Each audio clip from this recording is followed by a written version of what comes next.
ang uban no kay Loy put in down sila no nga kanang maka-start na tabaw niya. Sige lang, just enjoy your food unya. Later on, mas enjoy papunta sa ato ang training unya. At the same time, natay mga workshops po. And it's so happy to see nga man natay mga lovely faces, natay mga batanon, mga tao mo pagmugot. Pag happy sad. Naay uban nga mga na-meet na nako before. Kaya pag first na ko ari sa Bohol nga sa program or activity nga in line with the Cooperative Development Authority ba, because I was in the cooperative po before, but then specific to siya dili sa Cooperative Development Authority, but then it's a government agency. Mo mudawat sa among ipaabot ninyo nga dugang nga mga kahibawo para sa inyo.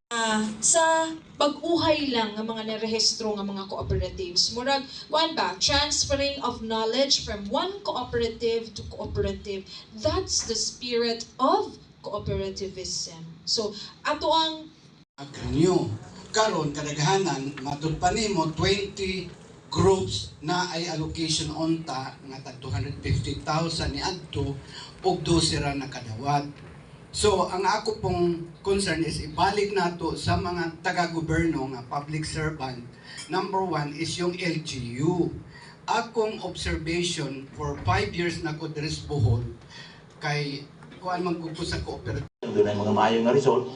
This is our innovation, no? Dili ta mubutan sa mga farm waste. Manotice ninyo na mga farm waste. Gisulod niya, then introduce sa fire. Pag introduce sa fire mo sa kadiri ang kuan, ang kalayo, ang aso. To take risk and gain profit.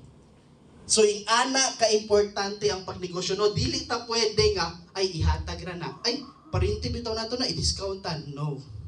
Because that's the mindset of Filipino. No, nga, ay, parinti na to na, didakan na to, gamay kay maluhay ta na. No, because sometimes, dili na to makita. Dili na to may mga successful compared sa wala. Nganong gamay ra kayo ang successful compared sa wala?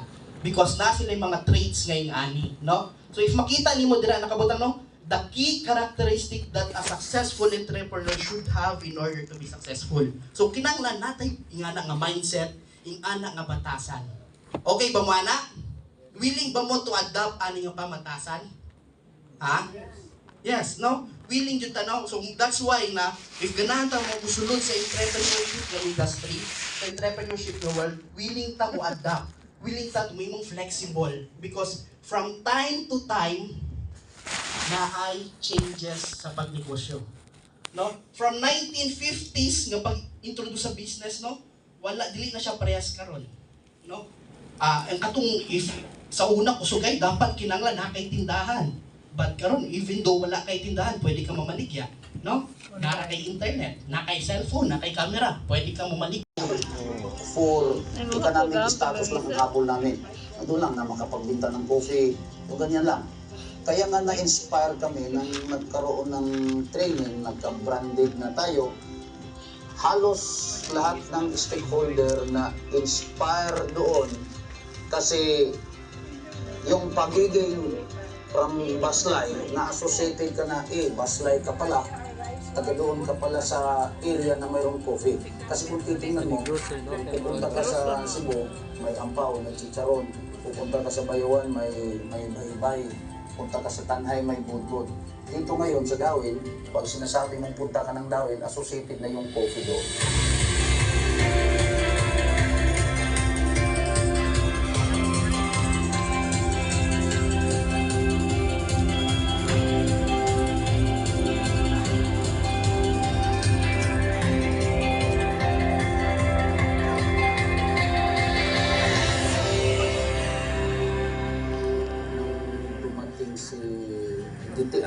So next.